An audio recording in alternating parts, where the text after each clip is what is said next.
Daily studies से मैं पूनम कुमारी आपका बहुत बहुत स्वागत करती हूँ। दोस्तों, प्राचीन भारतीय इतिहास को जानने के क्रम में हम लोग गुप्त साम्राज्य के बारे में पढ़ रहे हैं और इस गुप्त साम्राज्य से संबंधित कई वीडियोस अपलोड किए जा चुके हैं। इससे संबंधित जो ऑब्जेक्टिव प्रश्नों का जो सेट है उससे संबंधित भी 2 वीडियो अपलोड किए जा चुके हैं। तो गुप्त साम्राज्य को बेहतर तरीके से समझने के लिए अच्छा ये होगा एग्जाम्स के दृष्टिकोण से कि आप लोग पहले वो वीडियोस जरूर देख लें।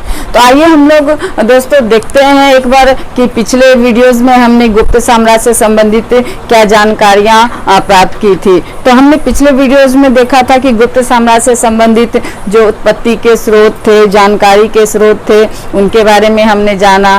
फिर हमने इसके जो विभिन्न शासक हुए जिसमें श्रीगुप्त और आपके चंद्रगुप्त प्रथम, समुद्रगुप्त, जितने भी इसके महान शासक हुए, विक्रमादित्य आदि से लेकर के स्कंदगुप्त तक को हमने जाना। आज स्पेशली हम लोग इस वीडियो में है जो गुप्त साम्राज्य के यानी कि गुप्तकालीन जो अर्थव्यवस्था है उसके बारे में हम लोग जानेंगे। फिर गुप्त साम्राज्य की यानी गुप्त काल की जो राजनीतिक या प्रशासनिक जो अवस्था है उसके बारे में हम लोग जानेंगे। तो दोस्तों आइए हम लोग सबसे पहले गुप्तकालीन अर्थव्यवस्था के बारे में जानने का प्रयास करते हैं। तो दोस्तों गुप्तकालीन जो साम्राज्य था वह एक विस्तृत साम्राज्य था। हमने देखा था कि इसके जो कई विभिन्न शासक हुए जो बहुत प्रतापी शासक, योग्य शासक कहे जाते थे इस गुप्त साम्राज्य के, उनके द्वारा इसके साम्राज्य विस्तार का बहुत अधिक प्रयास किया गया। दोस्तों ये जो गुप्त साम्राज्य एक विस्तृत साम्राज्य रहता है जिसका विस्तार बहुत दूर दूर के क्षेत्रों तक भारत में फैला हुआ रहता है और जो इसके शासक हुए वह हमेशा युद्धरत रहते थे, यानी कि वो अपने साम्राज्य विस्तार के लिए हमेशा युद्धरत रहते थे। तो इतने बड़े विस्तृत साम्राज्य को चलाने के लिए, उसकी देखभाल के लिए, उसके साम्राज्य विस्तार के लिए या युद्ध में जो एक बहुत बड़ा खर्च होता है, यानी कि सेना के रखरखाव, युद्ध में होने वाले खर्चों को मेंटेन करने के लिए किस प्रकार से, यानी कि वो किस प्रकार से व्यवस्था करते थे इन खर्चों को व्यवस्थित करने के लिए। तो दोस्तों उस काल में जो है शासन प्रशासन को चलाने के लिए, सैन्य के देखभाल के लिए, साम्राज्य के विस्तार के लिए जनता से कर लिए जाते थे। क्योंकि गुप्तकालीन अर्थव्यवस्था कृषि पर आधारित थी, यानी कि गुप्त काल की जो अर्थव्यवस्था का प्रथम आधार जो कृषि माना जाता था, तो उस काल में जो है कृषि ही चूंकि अर्थव्यवस्था का मुख्य आधार था, तो कृषि के ऊपर जो कर लगाया जाता था राजा के द्वारा, उस कर के द्वारा ही इसका शासन व्यवस्था यानी राजा अपने शासन व्यवस्था को स्वचालित करता था, संचालित करने का प्रयास करता था। दोस्तों किसी भी व्यवस्था के या किसी भी युग में जो है वह अर्थव्यवस्था के 3 आधार होते हैं। एक कृषि, दूसरा व्यापार और तीसरा जो होता है वह व्यापार किनकी यानी किस आधार पर विस्तृत हो, आंतरिक व्यापार है चाहे वह विदेशी व्यापार है। तो उस काल में भी मीन्स जो गुप्त काल था वहां पर भी चूंकि कृषि प्रधान अर्थव्यवस्था थी, यानी अर्थव्यवस्था का आधार कृषि थी चूंकि, तो वहां पर भी जो है गुप्तकालीन शासन व्यवस्था के चलाने के लिए एक बड़े पैमाने पर जो राजा है, जो शासक वर्ग है, उसको जो है जनसाधारण से कृषि के रूप में आय का यानी कर प्राप्त होता था। इस कर के प्राप्ति के आधार पर ही जो शासक है अपने शासन प्रशासन को चलाने का प्रयास करता था। तो ये जो अर्थव्यवस्था का आधार कृषि थी और कृषि के ऊपर जो कर लगता था राजाओं के द्वारा, गुप्तकालीन शासकों के द्वारा, तो वो कृषि की जो दर थी वह 1/4 से लेकर के 1/6 तक थी। यानी कि कहीं कहीं इसका जो उल्लेख है कहीं 1/4 मिलता है और कहीं 1/6 मिलता है। तो ज़्यादातर इतिहासकारों का मानना है कि जो गुप्तकालीन जो साम्राज्य थी उसका जो अर्थव्यवस्था यानी कर का जो आधार था वह 1/6 था, यानी कर की दर 1/6 लिया जाता था शासकों के द्वारा जनसाधारण से। मीन्स जनसाधारण जो होते थे, जो किसान होते थे, वो किसान जितनी भी उपज करते थे तो उसका जो 6ठा भाग होता था, यानी 4था या 6ठा भाग जो है वह कर के रूप में शासक को, राजा को दिया जाता था। और उस कर से यानी जनसाधारण से जो कर राजा प्राप्त करता था उसी के आधार पर वो अपने शासन प्रशासन को चलाने का प्रयास करता था। दोस्तों उस काल में कर के कई प्रकार थे, यानी ये जो कर लिए जाते थे राजा के द्वारा, ये कई प्रकार के कर लिए जाते थे, जिसमें भाग जो है वह कृषि कर माना जाता था, जिसका जो दर 1/4 से 1/6 माना जाता है। वहीं जो भोग है ये भी एक प्रकार का कर था उस काल में, जो जैसे कि जो शासक वर्ग होता था, राजा होता था, उसको जनसाधारण, आसपास के जो जनसाधारण रहते थे, रहने वाले होते थे, वो लोग साग सब्जी फल वगैरह जो शासक को देते थे, चाहे जो राजा के जो अन्य अधिकारी होते थे प्रमुख, चाहे वो सामंत हो, चाहे कोई प्रशासनिक अधिकारी हो, उनको जो जनसाधारण के से यानी आस पड़ोस के जो जनसाधारण रहते थे वो जो देते थे साग सब्जी फल फूल वगैरह दैनिक उपयोग की सामग्री, तो उस कर को जो भोग कहा जाता था, नहीं भोग के नाम से उस कर को जाना जाता था। वहीं जो प्रणय कर है, ये प्रणय कर गांव पर लगाया जाता था, और ये जो प्रणय कर है यह कई जगह ऐच्छिक भी होता था और कई जगह अनिवार्य होता था। यानी कि कई जगह ये जो प्रणय कर है कई ग्रामों पर ऐच्छिक भी होता था, यानी उनकी इच्छा पर निर्भर करता था कि वो दे चाहे नहीं दे, यानी जनसाधारण राजा को देने के लिए अपनी इच्छा पर निर्भर होते थे। वहीं कहीं कहीं जो यह प्रणय कर यानी किसी ग्राम के ऊपर इस प्रकार से लगाया जाता था कि वहां पर यानी कर देना अनिवार्य होता था। तो यहाँ ये प्रणय कर 2 प्रकार के कर में विभाजित थे। वहीं जो भेंट है और ऊपरी कर है, यह भी एक प्रकार का कर था उस काल में, जो शासक द्वारा जनसाधारण पर लगाया जाता था। अगला जो है कर वह है हलदंड।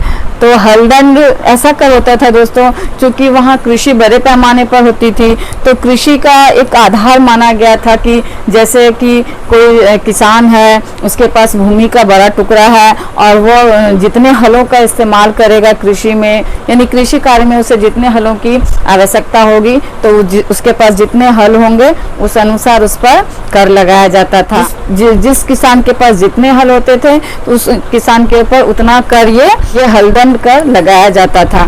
तो उस अगला कर है राजकर। ये राजकर जो है दोस्तों ये व्यापारियों के ऊपर लगाया जाता था, जो व्यापारी वर्ग होते थे, जो व्यापार का काम करते थे, वो जो वर्ग होता था उन पर जो कर लगता था यह राजकर कहलाता था।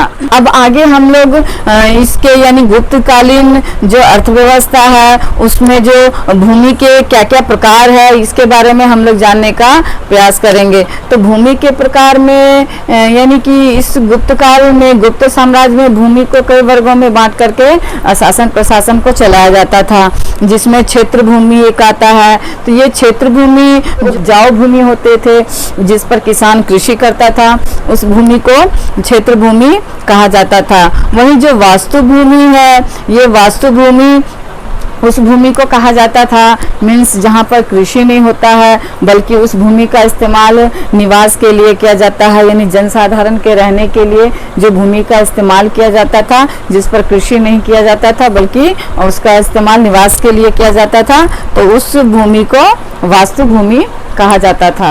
वहीं जो चारागाह भूमि है, ये चारागाह भूमि उस भूमि को कहा जाता था जिसमें घास फूस उगाया जाता था। क्योंकि गुप्तकालीन साम्राज्य में कृषि के साथ साथ पशुपालन भी होता था, गाय बकरी घोड़े ऊंट हाथी आदि का जो पशुपालन यानी पशु के रूप में इस्तेमाल किया जाता था। तो उनके लिए जो चारागाह वाली जो भूमि होती थी, उस चारागाह यानी उनके चारागाह के लिए जो भूमि का इस्तेमाल होता था घास फूस उगाने में, तो उस भूमि को चारागाह भूमि कहा जाता था। वहीं जो खील भूमि है, बंजर भूमि को कहा जाता था, मीन्स जिस भूमि पर कृषि नहीं किया जा सकता है, जो बंजर भूमि हो, जहाँ कुछ उपज नहीं हो सकती थी, उस भूमि को खील भूमि के नाम से पुकारा जाता था। वहीं जो अग्रहत भूमि है, ये अग्रहत भूमि उस भूमि को कहा जाता था जिसमें जंगल पेड़ पौधे यानी जंगली जो क्षेत्र होता था, उस भूमि को अग्रहत भूमि कहा जाता था।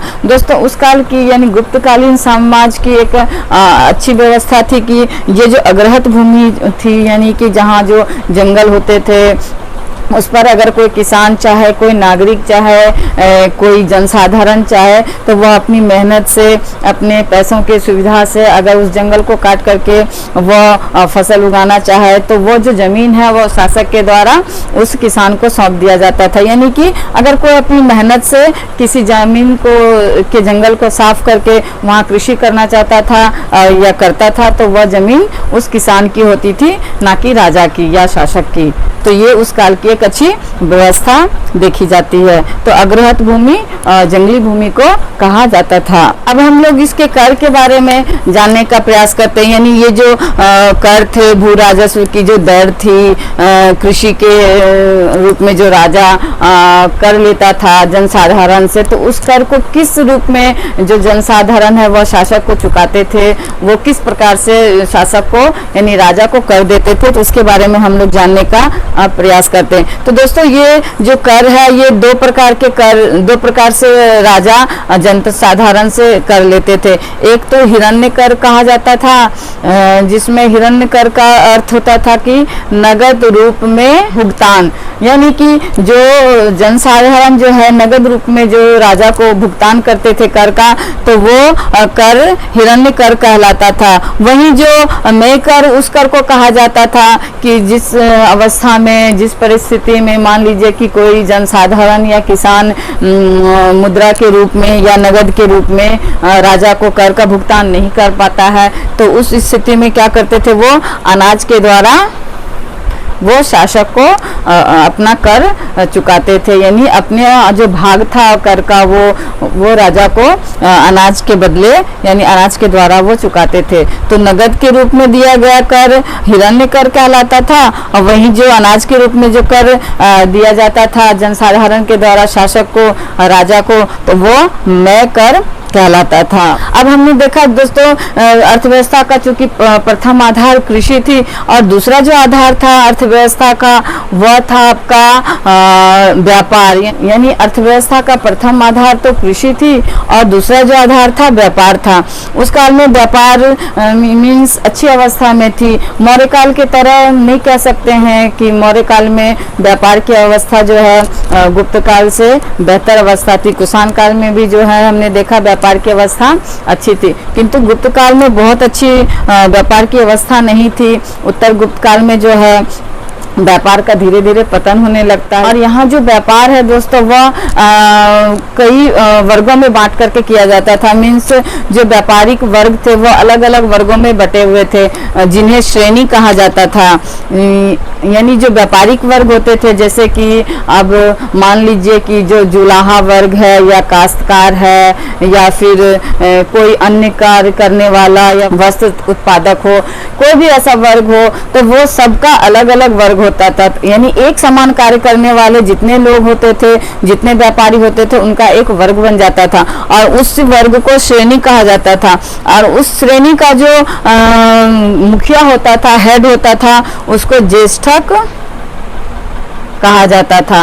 और इस श्रेणी यानी कई श्रेणियों को मिलाकर के एक निगम बनता था, और इस निगम का जो हेड होता था वह श्रेष्ठी कहलाता था। दोस्तों उस काल के व्यापार की एक विशेषता अच्छी ये थी कि ये जो श्रेणी होता था, ये श्रेणी एक बैंक का रूप में भी, यानी हमारे अभी आधुनिक काल में जो बैंक का कार्य है, उस काल में ये श्रेणी जो होते थे, ये श्रेणी बैंक का कार्य भी करते थे। यानी कि ये जो व्यापारी वर्ग होते थे उनको लोन देने का काम करते थे, ऋण देने का काम करते थे। ये जो ऋण है मीन्स ये ऋण जब वो वापस लेते थे तो उस ऋण का जो उपयोग है मीन्स जो मूलधन होता था ये तो श्रेणी खुद रखते थे, यानी वो पर्सनल यूज में वो करते थे उसका। लेकिन जो ऋण के रूप में वो एक्स्ट्रा मिलता था, यानी कि मान लीजिए कि 10,000 किसी व्यापारी को दिया गया और उसके बदले वो अगर 12,000 रुपया यानी 2,000 रुपया जो उसका मूलधन के अलावा जो उसका ब्याज हुआ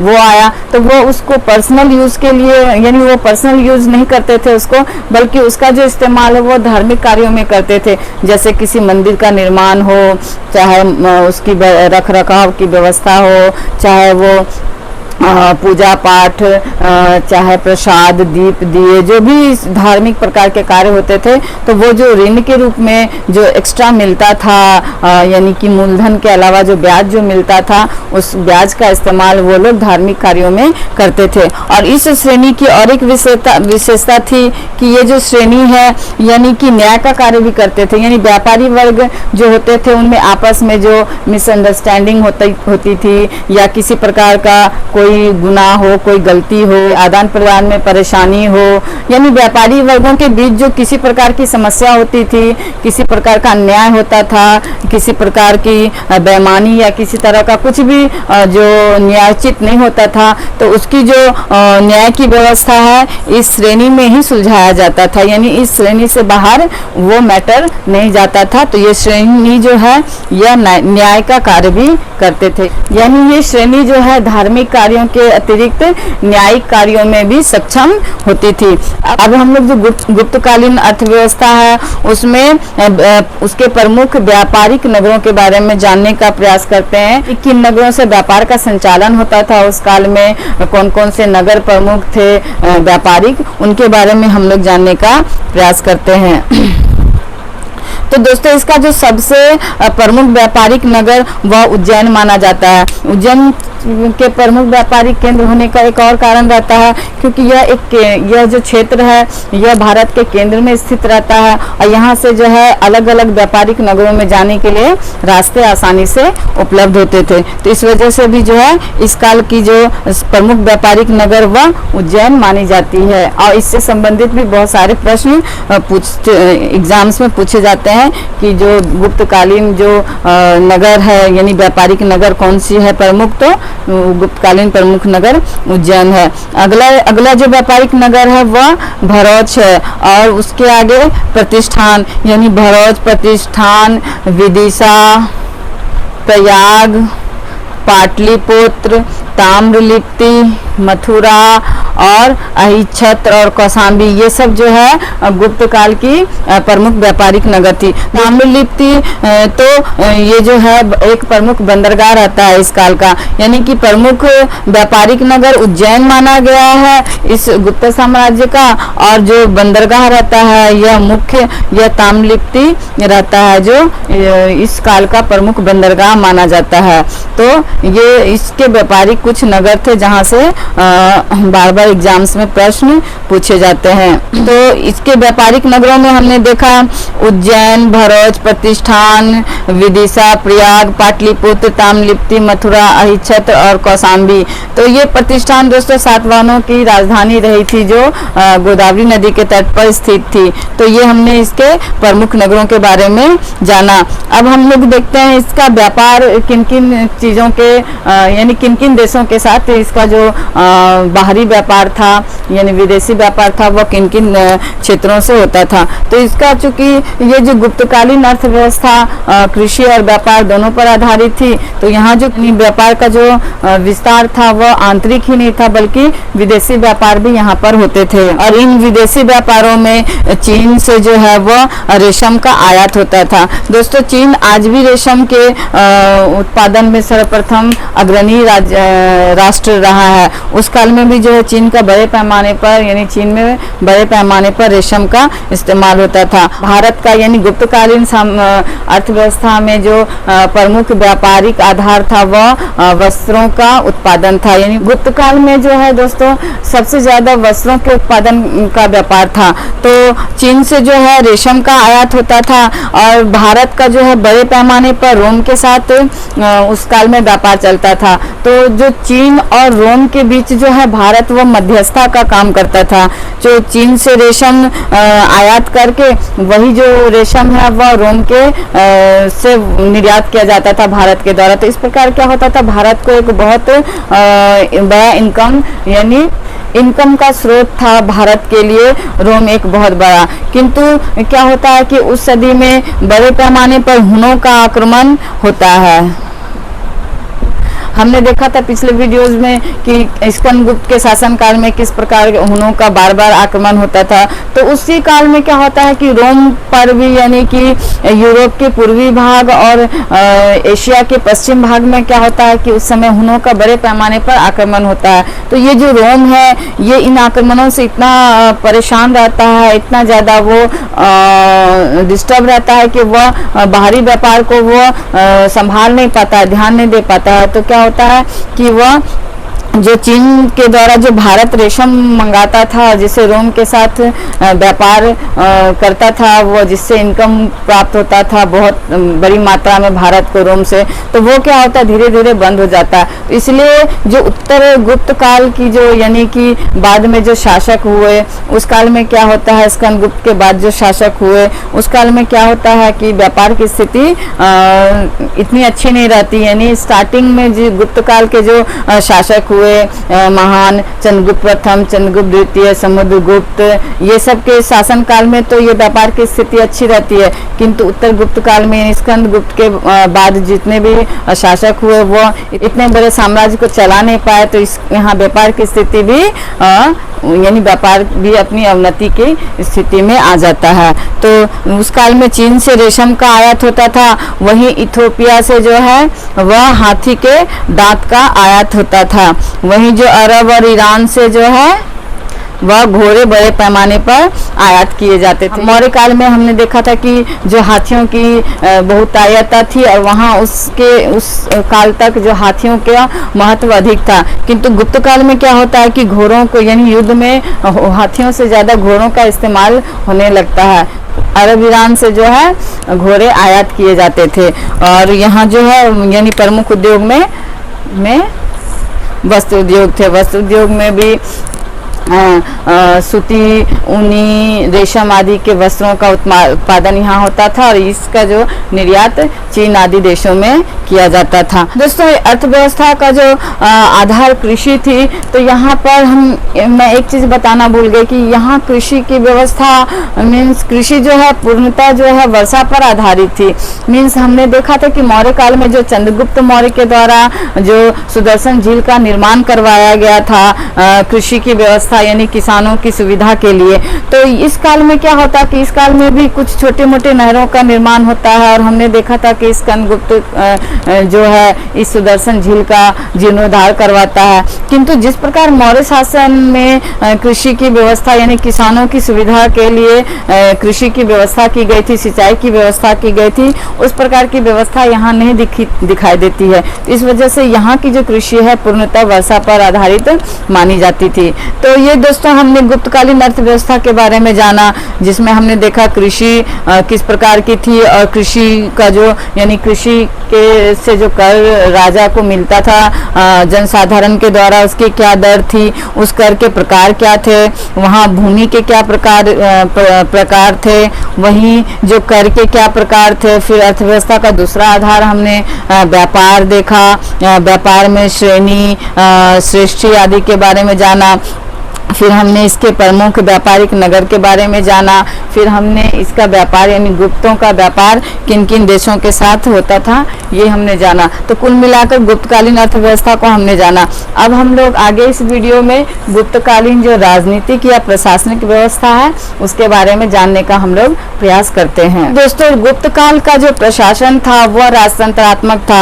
हमने देखा था कि महाजनपद काल से कुछ लोकतंत्रात्मक शासन पद्धतियां आ रही थी, किंतु गुप्त काल आते आते जो राजतंत्रात्मक शासन पद्धति है वह सर्वे सर्वा हो जाती है। यानी कि जो लोकतंत्रात्मक शासन प्रणाली है वह गुप्त शासन आते आते पूर्णतः खत्म हो जाती है और राजतंत्रात्मक शासन प्रणाली यहाँ से पूर्णतः आरंभ हो जाती है। यानी लोकतंत्रात्मक शासन व्यवस्था का अंत हो जाता है गुप्त काल तक।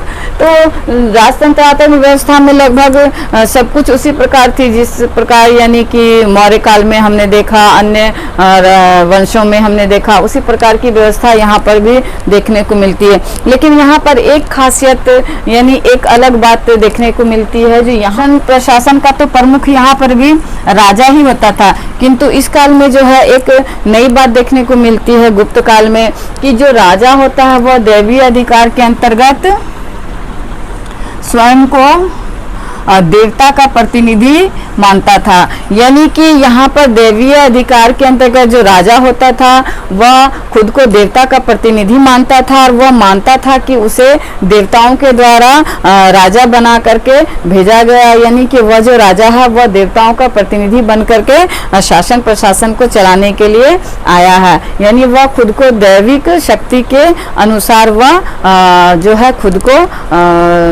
भगवान का, देवता का वह अवतार मानते थे, प्रतिनिधि मानते थे।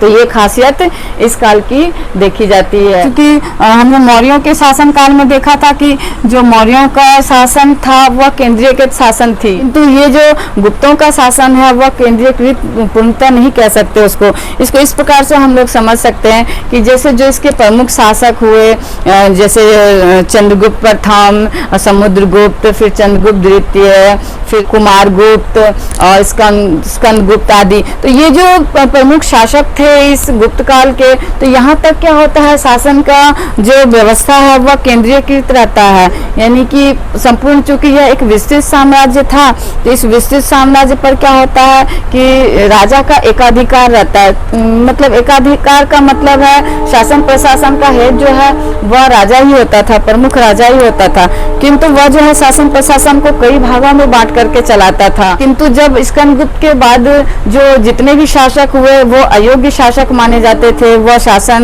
प्रशासन को ढंग से संभाल नहीं पाए। तो वहाँ क्या होता है कि जो केंद्रीयकृत शासन व्यवस्था जो इसके प्रमुख शासकों द्वारा स्थापित किया गया था वो विकेंद्रीकृत होने लगता है। यानी उसके दूर दूर के जो क्षेत्र थे वह धीरे धीरे उसके हाथ से छूटने लगता है। मीन्स हमने देखा था कि जिस प्रकार से सातवाहनों के शासनकाल में सामंती व्यवस्था का जो नींव पड़ती है, मीन्स भूमिदान की जो प्रक्रिया वहाँ आरंभ होती है, और सामंती व्यवस्था की हमने वहाँ नींव देखी थी। वो जो सामंती व्यवस्था है यहाँ इस काल तक आते आते पूर्ण रूप धारण कर लेती है। इसको इस प्रकार से कह सकते हैं कि जब शासक अपने क्षेत्र को संभाल नहीं पाता है तो उसके जो दूर दूर के क्षेत्र थे, हमने समुद्रगुप्त के शासनकाल में भी देखा था कि जो उसने 12 राज्यों को जीता था, तो वो जो राज्य थे वह उस पर वह पूर्णतः शासन नहीं कर पाए थे, और उन राज्यों को वो क्या करते थे, वो सामंतों के हवाले कर देते थे, और उन राज्यों को उनको चलाने के लिए,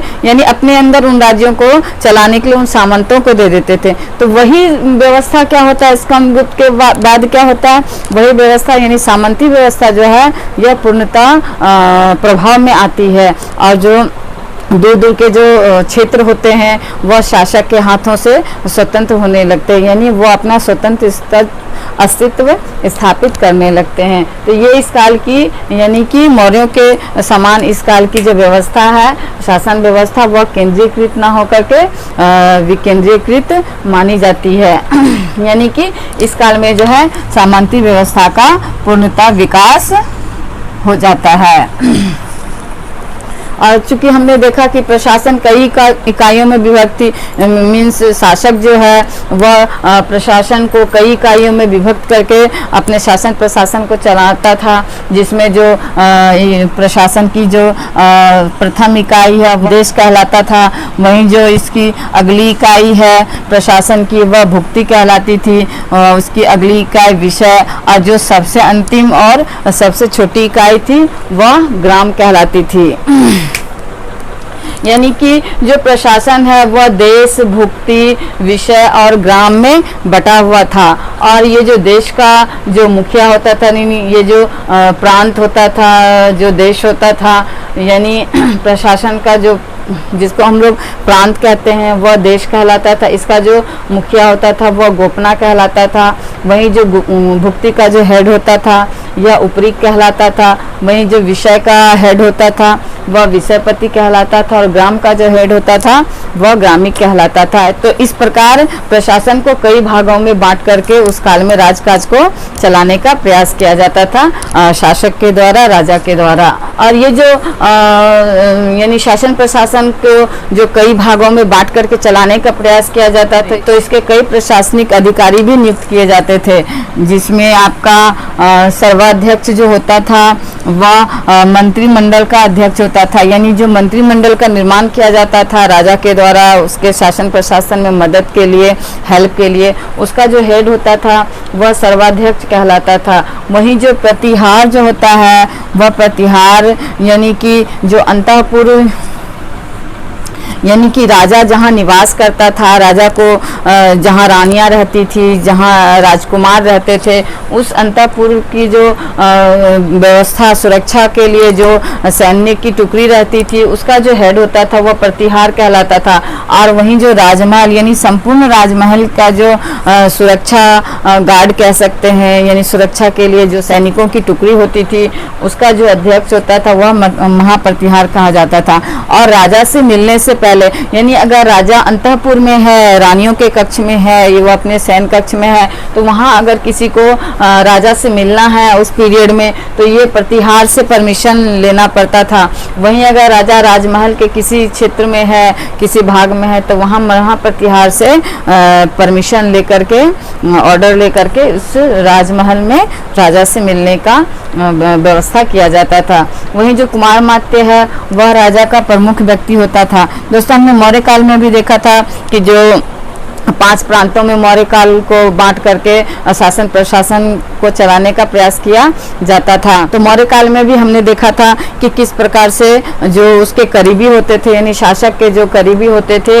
वह राजा का प्रमुख व्यक्ति कुमारमात्य कहलाता था। तो यहाँ पर भी यह व्यवस्था यानी गुप्त काल तक भी यह व्यवस्था लागू थी, यानी कुमारमात्य जो होता था वह राजा का प्रमुख व्यक्ति होता था, चाहे राजकुमार हो, युवराज हो, चाहे उसका कोई भाई हो, तो ये इस पद पर स्थापित होता था।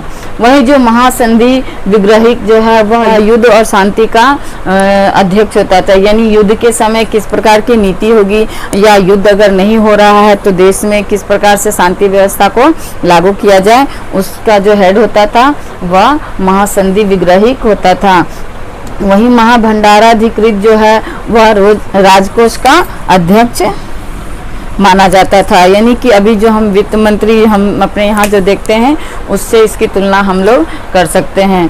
वही जो महाअक्षपटलिक जो है वह अभिलेख का यानी अभिलेखों का उस समय जो है बड़े पैमाने पर निर्माण होता था, यानी कि शासक जो है, राजा जो है, वह जनता तक अपनी बातों को पहुँचाने के लिए वह अभिलेखों का सहारा लेते थे। तो उन अभिलेखों को बनाने का जो कार्य करता था, जो एक विभाग बनाया गया था उसके लिए, तो उसका जो हेड होता था वह महाअक्षपटलिक कहलाता था। वही जो महादंड नायक है, यह महादंड नायक ये युद्ध व न्याय का जो हेड होता था, यानी युद्ध में किस प्रकार से युद्ध किया जाए, उसकी व्यवस्था किस प्रकार से होगी, और न्याय का जो हेड होता था वह यानी न्यायिक हेड जो एक केंद्र में तो राजा होता था, किंतु प्रांतों में जो न्याय की व्यवस्था है वह महादंड नायक के द्वारा उसका संचालन किया जाता था। वहीं युद्ध में राजा को सलाह देने का कार्य भी ये महादंड नायक के द्वारा किया जाता था। वहीं जो महासेनापति की अगर हम लोग बात करें तो महासेनापति जो है सर्वोच्च सैन्य अधिकारी होता था, यानी सेना का जो सर्वोच्च अधिकारी होता था उसे महासेनापति कहा जाता था। वहीं जो दंडपाशिक है वह पुलिस कहा जाता था, यानी आज भी जिस प्रकार हम लोग पुलिस की व्यवस्था देखते हैं उस प्रकार ही उस काल में भी पुलिस की व्यवस्था थी। तो दोस्तों ये हमने कुल मिलाकर गुप्त साम्राज्य की यानी गुप्तकालीन अर्थव्यवस्था और गुप्तकालीन राजनीतिक और प्रशासनिक व्यवस्था के बारे में हमने जाना। अब अगले वीडियो में हम लोग जो है गुप्तकालीन जो सामाजिक और धार्मिक अवस्था के बारे में जानने का प्रयास करेंगे। तो अगर आपको मेरा वीडियो पसंद आया तो मेरे चैनल को लाइक और सब्सक्राइब जरूर करें। धन्यवाद दोस्तों।